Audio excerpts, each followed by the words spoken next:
Okay, let's take a look at the internal rate of return. What is the internal rate of return? The internal rate of return is the net present value that equals zero, or the interest rate that makes the present value of the cash inflows equal to the present value of the cash outflows. So the internal rate of return, we're looking for an interest rate. Okay, so it's the interest rate that makes the present value of cash inflows equal the present value of cash outflows. And therefore, if the two are equal, then the net present value will equal zero. So let's take an example. We have a project with even annual cash flows. The project life is equal to 3 years. The initial cost is $12,000.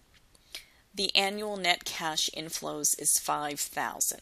Okay, so $5,000 every year. So initially there's a $12,000 that goes out. Year one, we have net cash inflows of $5,000. Year two, we have the same thing, and year three.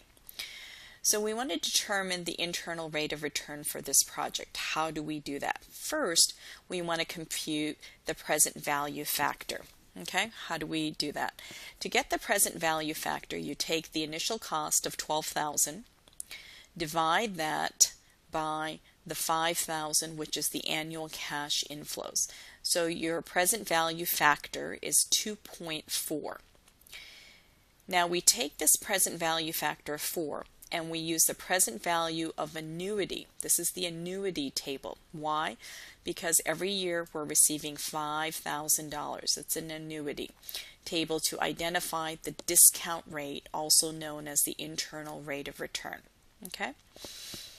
So instead of going online, I have a little picture of it here, what the table looks like. You can also look in your appendix. So here are the periods, and we've got 3 years. So locate the row whose number equals the periods in which the project's life, and we know that we have 3 years. Okay. In addition to the 3 years, we calculated present value factor of 2.4. And we want to find that 2.4, so we go across to as close to 2.4 as possible. Under 10%, it's 2.48. Under 14%, it's 2.32. So the closest is 12% at 2.40. Okay, it's not exact, but it's close.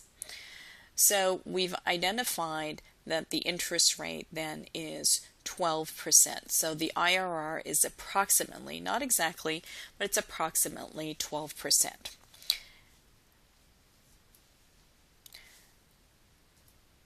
To summarize, in calculating the IRR, first we determine the present value factor. We take what is our initial investment divided by our net cash flows every year, and that gives us a present value factor of 2.4. You can look in your appendix or pull out an annuity table. Under years, we're looking at the number of years, and there was 3 in this project. And then we simply go across looking for this present value factor of 2.4. And we find it here at 12%. So the IRR is approximately 12%.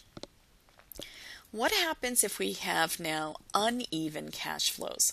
Well, if cash inflows are unequal, trial and error solutions will result if present value tables are used. However, there are sophisticated business calculators and, of course, electronic spreadsheets that do the same thing. Okay, and they can be used to easily solve these problems. So using internal rate of return, how do we compare? So you compare the internal rate of return on a project to a predetermined hurdle rate, which is a minimum acceptable rate of return. Remember, we had used that in our net present value.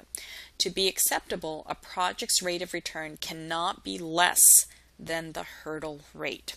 So the internal rate of return, you would take, and that's what you've calculated, and then you subtract that from what's your minimum required within your company, and that's the hurdle rate.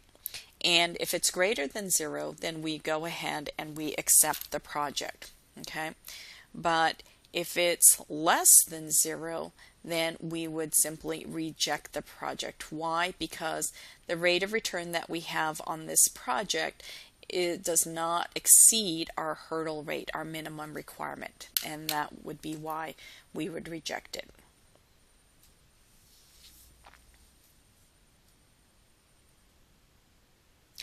So that ends our discussion on the internal rate of return.